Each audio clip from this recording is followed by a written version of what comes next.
Síndrome metabólica. Já foi chamada de síndrome da hipertensão, hiperglicemia, hiperuricemia, trissíndrome metabólica, síndrome plurimetabólica, síndrome metabólica, que ficou, síndrome X, síndrome do quarteto mortal, síndrome da resistência à insulina. Na clínica, o paciente aparece com poliúria, noctúria, polidipsia, polifagia e ancatoses nigricans, principalmente no pescoço. O conceito de síndrome metabólica é um conjunto de fatores de risco de origem metabólica que promovem o desenvolvimento de doenças cardiovasculares e diabetes mellitus tipo 2, principalmente a doença aterosclerótica aqui na cardiovascular. Então, os fatores de risco: dislipidemia, hiperglicemia, obesidade e hipertensão arterial. Aí aqui são os próximos mapas mentais que vão sair desse aqui. Então, primeiro, obesidade. IMC é uma medida. Então, aqui tem as medidas, IMC e quadril cintura. Aí aqui a gente vai falar dos tipos de adipócitos e como eles se distribuem no corpo e depois a inflamação. Então, primeiro, IMC é essa fórmula, peso dividido por altura ao quadrado. Menor que 20% é baixo peso, de 20 a 25 normal, e maior que 25% sobrepeso. Porém, esse cálculo não considera a densidade óssea e nem a massa magra.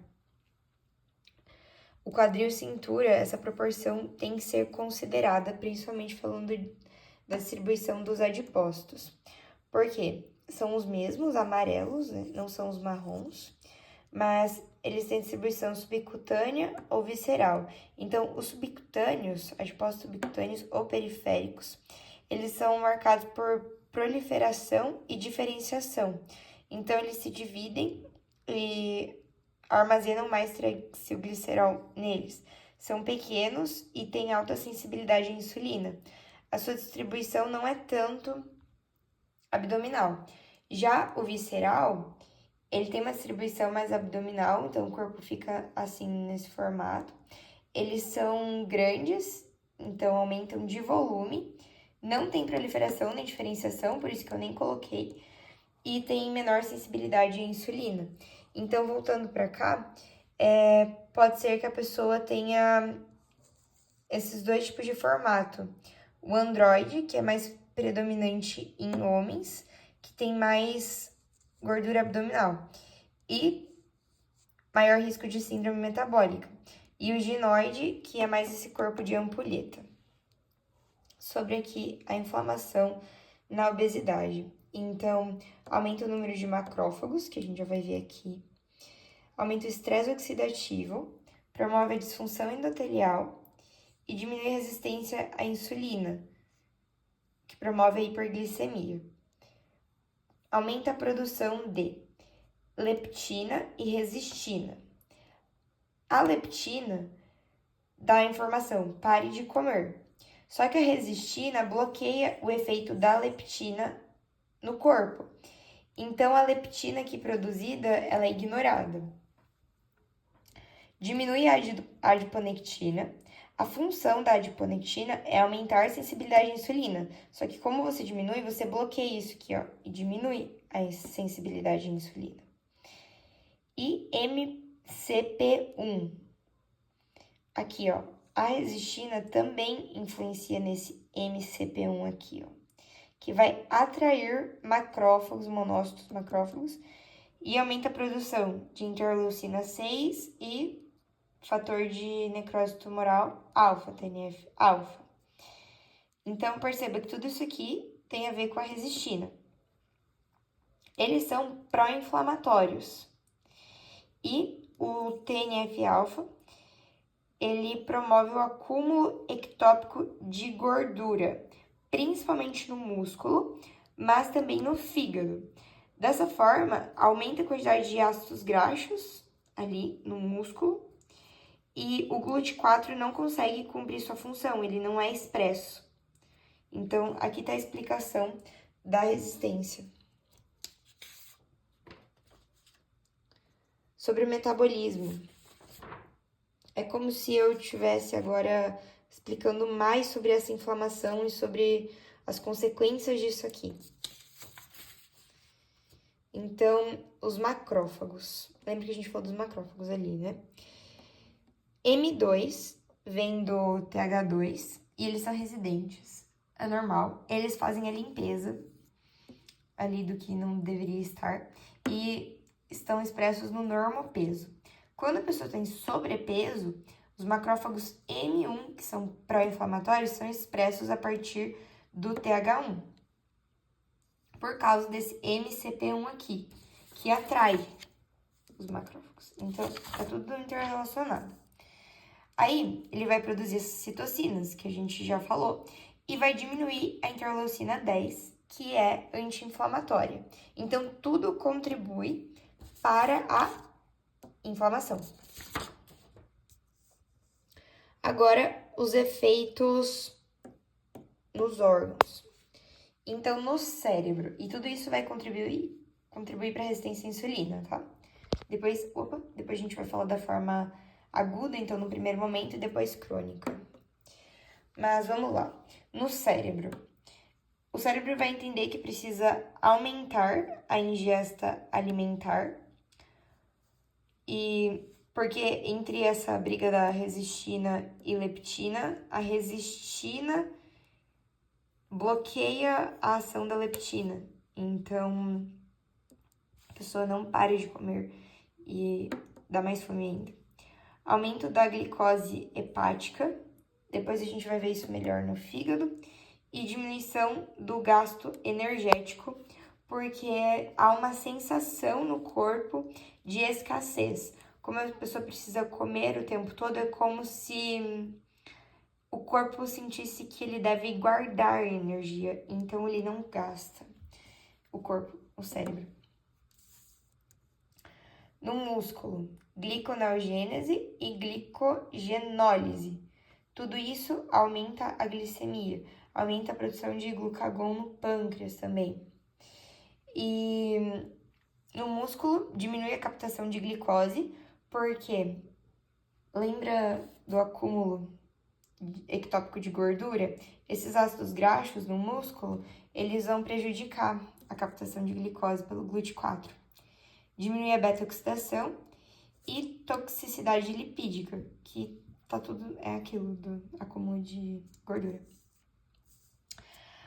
Ocorre, então, a partir disso tudo, a partir da resistência à insulina, uma hiperinsulinemia compensatória, que ao longo de anos, o corpo vai produzir insulina para tentar compensar esse quadro. Isso vai gerar uma exaustão pancreática. Quando isso acontecer, anos depois, se desenvolve hiperglicemia e diabetes mellitus tipo 2. Aí aqui, a resistência à insulina a curto prazo, de forma aguda. Isso aqui tá dentro da célula, tá? Então, tem triacilglicerol, quebrado em ácidos graxos livres. A lipase lipoproteica vai colocar eles para dentro da célula, então aumenta ácidos graxos livres intracelular. Isso vai fazer a beta-oxidação, promover a beta-oxidação deles.